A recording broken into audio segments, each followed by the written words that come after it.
Welcome to DeGay's Watch Degrassi podcast, where my expertise and my skepticism reveal a new rainbow onto this Canadian after-school special. I almost got that right. Hello everyone. Today we are listening to Season 2, Episode 5, Weird Science. So this episode is called Weird Science. As I said, it is named after the 1985 hit by Oingo Boingo. I actually didn't even listen to it. Have you ever heard it? Yeah. You've heard it. Oh, give me a quick bar. No. Oh, it's very 80s-y.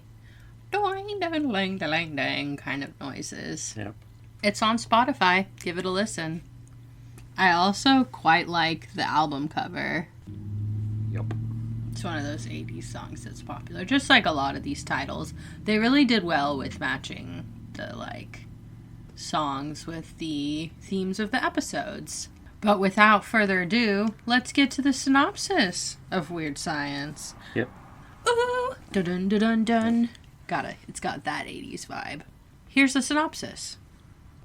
The science fair is here, and Emma is aiming to win, while she continues to grapple with her mom dating her teacher. She gets in hot water with her rival, Liberty, or her rival, Liberty.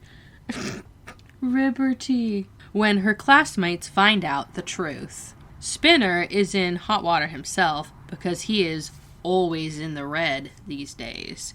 He grapples with why this is happening, how to embrace it, and the embarrassing situation Jimmy concocts for him. So that's what's happening in today's episode of Weird Science. It opens up with Emma having a very awkward Chinese dinner with her teacher and her mom. First, her mom says that she forgets someone under the dryer at the salon for an hour. Like, wow, Spike. Just a really basic hypothesis. Of her healthy food, better performance. Yeah, it's also kind of like way to challenge yourself. Right. To come up with something that no one's ever considered. Very true. Also, trusting JT and Spinner as your test subjects. I mean, let's be real. I would not stick to someone's stupid science plans test regime if it was eat food you don't like. I'd be like, sure, I'm totally doing that. I'm flossing my teeth as well. Yeah, I guess that her whole thing was I'm going to give people free food, and that's going to make them do it. And then it's well, then you're going to get bad subjects, you know? So, Snake says two very memorable and awkward things. He asks Emma if she has any hot dates, and then he asks her to call him Archie when they're at home. Both very odd. It does kind of remind me, though, of before my aunt and uncle married. I used to call my uncle Raoul. You know what's weird? I feel like I'm always eating sushi when we're recording, and that is a relationship I have to separate. That's too much sushi eating. Emma has a blender set up outside. That's one long extension cord, girl. Has to wear a science coat, because how else are you going to write on a clipboard if you don't have an oversized jacket? I mean, you can't make smoothies and write down how many jumping jacks someone did in your normal clothes. A lab coat. You might get bacteria on the results. But I'm doing a people participating in Emma's project tracker today. So when we first start out, we are coming up on the school. Manny, JT, and Spinner are all there. I'm pretty sure Spinner's there. Yeah, Spinner's jumping rope. Manny is doing jumping jacks. And then there's a few other unnamed people. There's another unnamed person doing jumping jacks, and then 3 unnamed people sitting. I don't think we've seen them before, and I don't think that we see them ever again. So, that's kind of an interesting thing.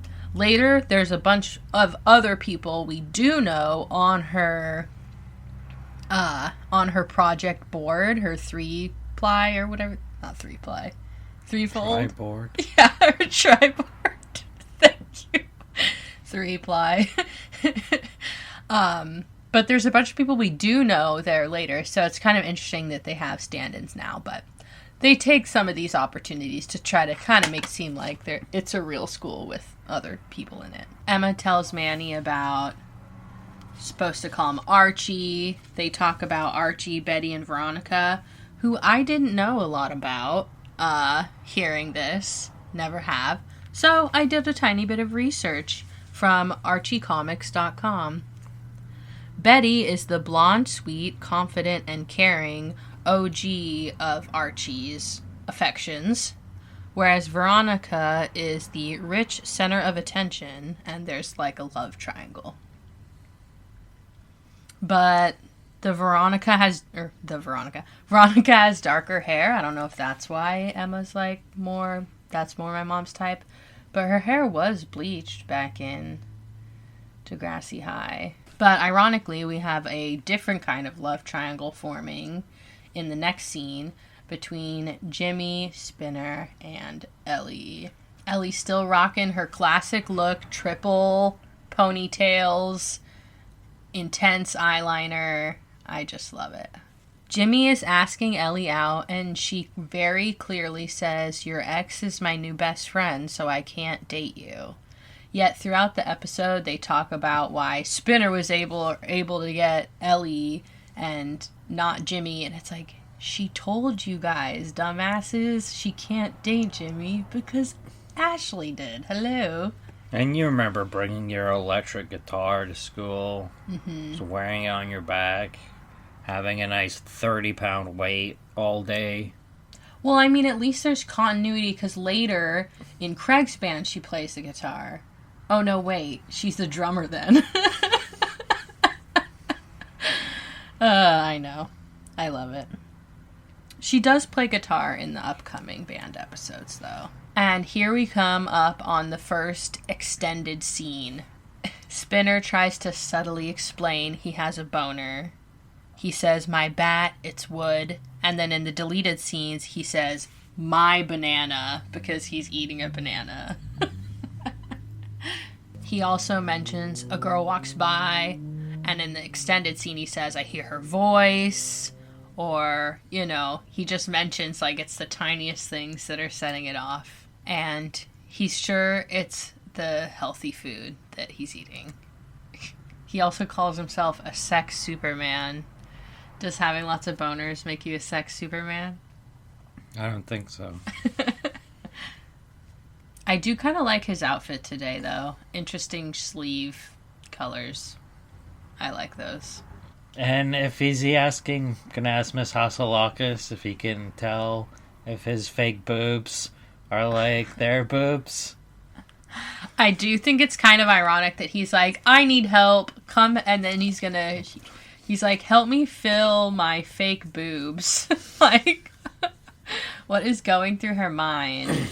We've also talked about Toby's surveillance project, but he's dressing as a robot. It's like conflicted, like robot. He's dressed like surveillance. Asimo. Asimo. Liberty, as usual, is being very smug. Ooh, I'm gonna win because my project's so detailed. I think it's also because Emma's hypothesis isn't working out. She overhears that and thinks that's good, but that's totally fine in science to be wrong. It's another important part of discovering. So, I never really thought about this before, but JT's stuff he's making is in a blender, so he's blending up flour, lard, and water. Ugh, that probably smells disgusting. And then he accidentally pours it on Mrs. Hatsalakos. And he's like trying to rub it off. Oh my gosh. Kick me sign. Did that ever happen to you? Maybe. I'm also going to give a fashion crime ticket. You guys want a real fashion crime? Emma is wearing her same shirt from season 1. It's the orange tie-dye shirt with a heart. The one that Spinner made fun of her and said she had a heart on at the first dance. So, I just like that they sometimes wear the same clothes because it's not too often where it's like a cartoon character, you know, or it's like how many of those you have. And you're not going to make a reference to that he says hard on, and this is the episode where he gets a hard on. That's hilarious. Maybe that was foreshadowing. See, you make fun of someone else's boner, and then you get a boner. When Emma confronts JT, they burp in her face, and I saw on the deleted or bloopers that JT is not actually burping. He's just pretending to, and they put it in post. But Toby is actually burping. He's doing real fake burps. Ooh, give us another one. Well done. I'm not going to do it because I used to be able to do it, but then you get that situation where it, like, won't go away. Do you have that feeling? I used to be able to speak. It's all about swearing. As is everything in life. It's all about swearing. Then Emma confronts Spinner, and he says, "You unleashed the beast within." Then he runs into Ellie, and Ellie and Emma kind of see him get a boner and cover it with this binder, and Emma's like, what the fuck? She's like, wait, I want to go over these results. He's like, nah, I gotta get out of here, I got a boner. Ergo, hair grow. He has a lot of funny stuff to say in this episode. Cut to night, and Spike and Snake are watching a movie. It's the same movie noise that they play a lot in the background in Degrassi. It's like, kind of hard to describe, but like an upbeat song. Oh, and what's he supposed to be looking over? The results? Trying to help? What insight is he going to come up with? Your results are your results. Well, I mean, I get what you're saying, but his advice is what she ultimately does, you know. He looks at it, she looks at it from a different angle, you know, and thinks of it in a more creative way. Cheeto's joining the podcast. Then give an Einstein quote. Yeah, he gives an Einstein quote. Which is, marry your cousin. That's a little bit interesting. Literally his first cousin? Pretty sure. Wow. And I'm wrong, may the state of Einstein sue me. You're like, I'm willing to take that risk. You know, I don't think we reach enough people for them to get concerned. Nope. So after he tries to offer her some advice, she says, "Wow, how helpful it is to have you right here in my house."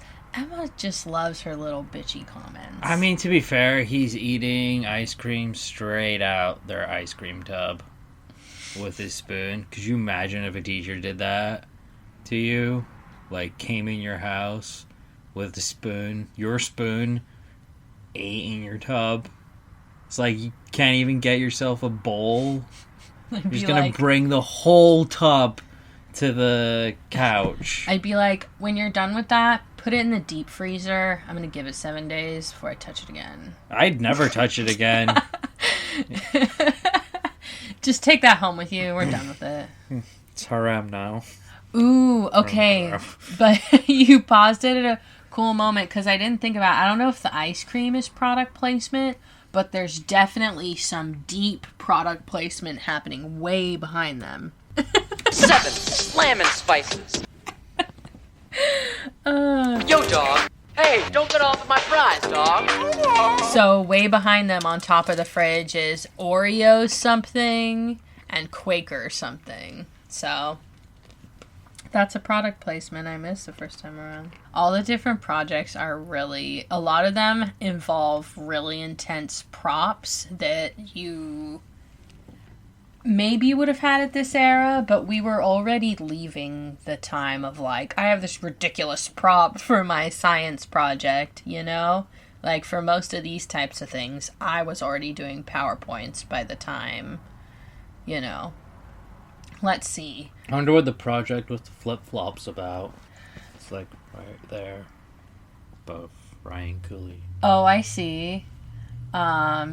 Maybe like history or something. I don't know. There's a llama picture, or is that a centaur? Point it out. Beside Toby. To the right of Toby. Oh, I think that it's a woman. We just can't tell because it's JT's project about the fake boobs. He made a silicone replacement, water, flour, and lard. And they did flour with a W instead of with a U. That's really funny. That was incorrect, whoever did the subtitles. Alright, we're back with Emma, and here we go with our people participating tracker. When we look behind her throughout the next couple scenes, we can see Ashley, Terry, Hazel, Jimmy, Sean, and Spinner all participated in her project. We knew JT and Spinner, but why weren't those other people out in front, and why was there random people who don't seem to be on the board, or like Emma's perfectly, covering them with her body so we can't read their names. It's kind of funny. Manny gives Emma the inspiration to change the name of her project when she says that chocolate tastes like happy. So she changes it from the virtue of a healthy breakfast to the mind-body connection. Liberty shows how to grow weed plants. Oh, if only. She was very anti-weed throughout the show, even when they were in college, though. Her project's basically watching plants die. How is that a project? Or watching them grow. People are so weird. It would be funny if they had a watching paint dry was their project. Margin of error, it makes sense because it's Spinner. I don't think will hold up in a journal of science. Mm-mm. It's also vaguely ableist, since, his nickname comes from the fact that he has ADHD and, so. When in reality, he did worse because he was unhappy that he's getting so many boners. So we got another product placement. 7 slamming spices. No, I think he did better on the health food, or I don't know. Did he do worse on the junk food? No, JT and Spinner were the two people that did worse when they were eating healthy food than they did when they were eating junk. For JT, it was because burritos and chocolate make him happy, and for Spinner, it's because he was miserable about getting boners. Oh man, I wish you put that in the project. You see, he's walking with a big flagpole right now. I mean, it's kind of questionable if she finds out that he was getting boners the whole time until very end of season 9. If anything, that just means JT's the margin of error, because Spinner was just distracted by boners. Yeah, and the results are unconfirmed yet. So the product placement being that he has Gatorade and 12 Twinkies in his locker. His plan is to eat hella Twinkies, and that's gonna counteract the health food molecules. Chemicals and preservatives are the antidote. So in this scene, they're walking up and they're walking up to go into Mrs. Kwan's class, and there's a hilarious deleted scene that had it was like a deleted scene with a couple alts. In one version, Miss Kwan's just kind of reading this poem that's it goes how I love you, let me count the ways, blah, blah, blah, blah. And she's just saying it in kind of a really romantic way. And then she says to Spinner, you're not supposed to be eating, you have to go throw that away. And he's like, I can't. And it's LOL, you just got a boner for Miss Kwan. And then in one of the other alts, she's reading the poem, and I think that they were gonna add stuff in the background, maybe music and stuff, because they had a wind machine going, and it was kind of like that scene with Toby when it's she wants me, she needs me, with Emma, and her hair's blowing and she's all lit up and she doesn't know it yet. So I really wish they had left that in, but you know. One of the unsung background characters, Nadia, who's in grade 7, she just disappears after a while. Is she meant to be in a wheelchair? Mm-hmm. Oh, okay. It just looked like she was weirdly sitting. No, yeah, she's in a wheelchair. So. Ah, there we go. Liberty's already walking to the front saying, I hope the engraver spelled my name right. How would they spell... Oh, Van Zandt, maybe. Yeah. But Emma wins instead, and Liberty is so jealous. She says she's not jealous, she's appalled, but in reality, she's just got such a big head. She's like those frogs in Rocco. Classic scene with Spinner saying that Sheila was like hitting on him by giving him all the free food. And also, another product placement. 7 Slammin' Spices. Them same Del Monte peaches or whatever that Paige was eating. Was that last episode? Yeah. Del Monte, Gatorade, and Pringles are like the ones that are up there. They must donate a lot of money. He's got an orange. He's taking an orange. He's made out. He's going to have it. Boy. It was jokes. I also realized recently that they still have Fruitopia in Canada in a lot of places. Cool. I'm like, damn, I'm jealous of them.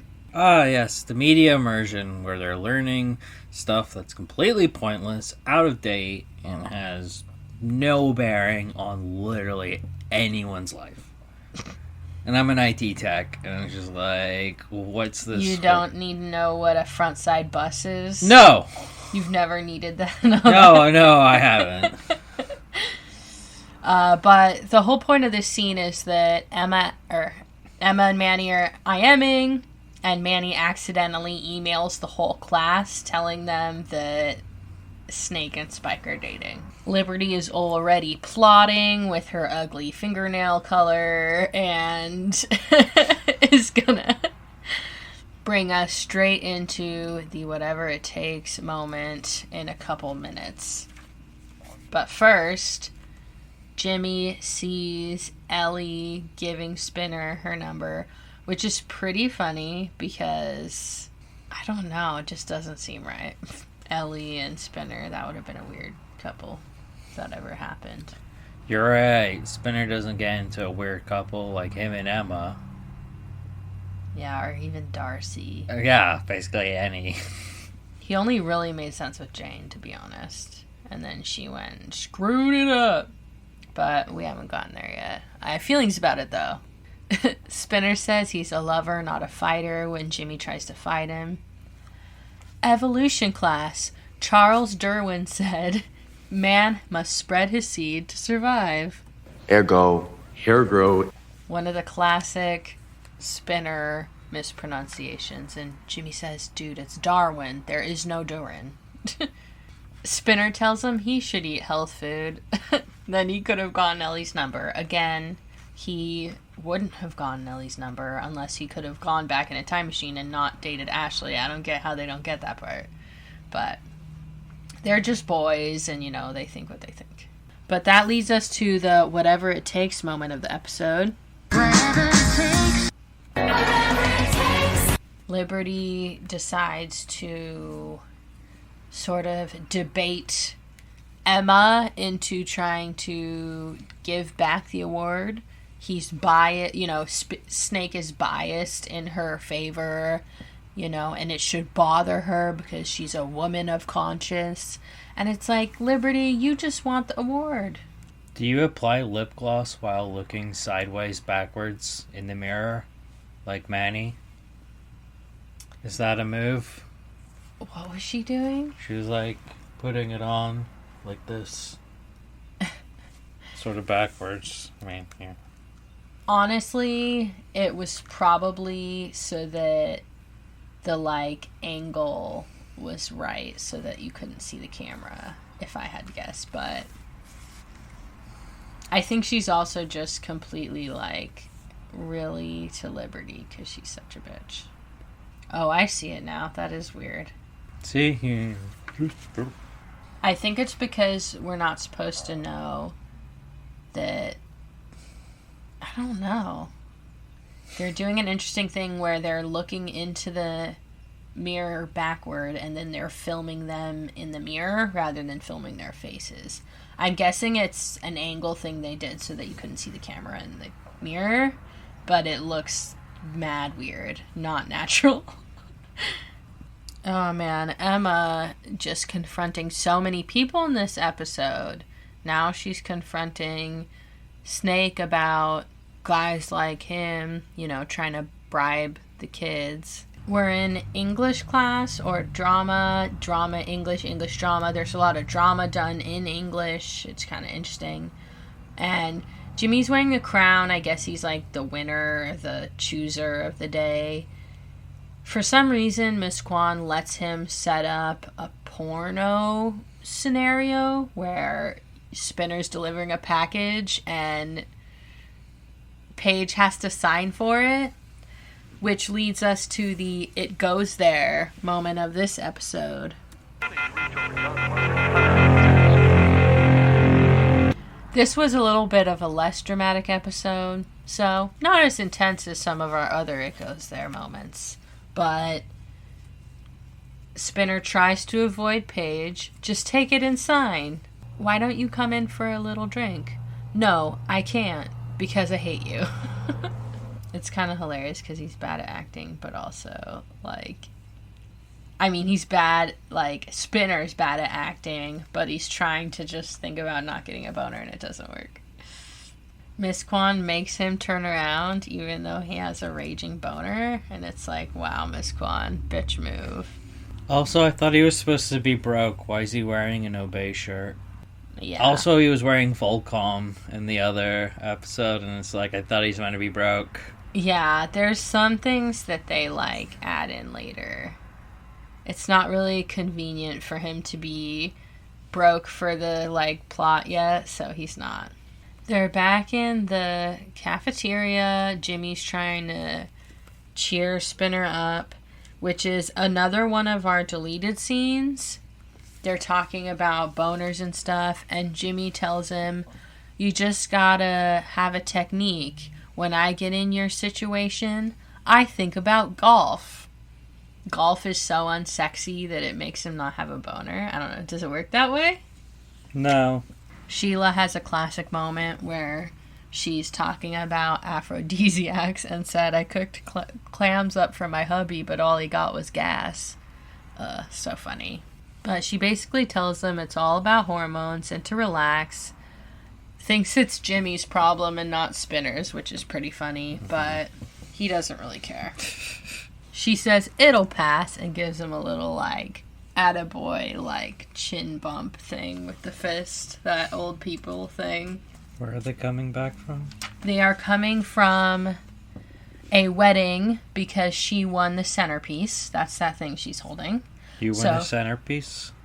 So at some weddings, that's what they'll do, especially if it's something like flowers that's gonna die. And I honestly didn't think about it at our wedding, but I kind of wish we had done that, because then we had 12, like, succulents growing in bottles, and I was like, what the hell do I do with these things? Should have auctioned them off so people could, like, have a plant to take home, you know? It's really pretty, though. It has big snapdragons on it, and I really like snapdragons. I like to make them talk. Oh, hey, baby. You want to go to the flower show? Wow, he's wearing a tux. He's pretty dressed up. Emma looks like she's being released from the children's hospital. She's always wearing really, like, not pajamas kids wear. Like, you pretty much stop wearing nightgowns at a certain age, I'm pretty sure, and you start wearing just, like, pants or whatever, but, you know. But this leads us to the make it through moment of the episode.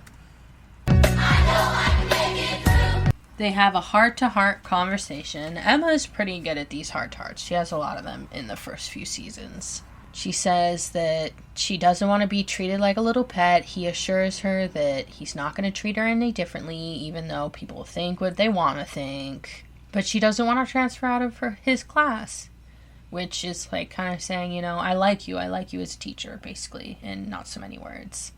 And then he says straight up, I was really proud of you today. You know, you deserve first place. What you did was really cool. They connect, and it's really cute. they do this little thing where they go back and forth and call each other different names. And if you watch the bloopers for this season, in the bloopers, they say even more names. So Emma calls him Snake, Archibald, Snakester, Broomhead, Gangly Penguin, and Carrot Top. And then Snake calls Emma Emmers, Emmalata, Eminem, Gerbil, Broomhead also, and Blondie. So it's kind of a funny little, like, extended blooper scene where they do more names. But that brings us to the end of the episode. I really like that episode. It's one of the, less intense, more sweet, it's just their problems as young children and, nothing too worrisome is happening yet. Thank you so much for joining us. I hope you enjoyed Oingo Boingo with us. And stay tuned for next week where we will be watching Drive. Craig is getting pretty close to his new father figure, Joey, and it feels good to be trusted and to be taken care of by someone who is good. But then Craig is tested when Joey goes away and he stays home by himself with some friends. And as we've discussed before, Craig's boundary problems get the best of him. So do you think that will be drama? You know it, it's Degrassi. One more note. If you love the internet, join us on Facebook and Instagram. We have a weekly Battle of the Props after each episode drops, where we pick our favorite 2 props, and you can vote on your favorite. So come check that out too. Okay, David, carry us out. Oh, he turned on his computer. That means it's time for video games. I know I can make it through.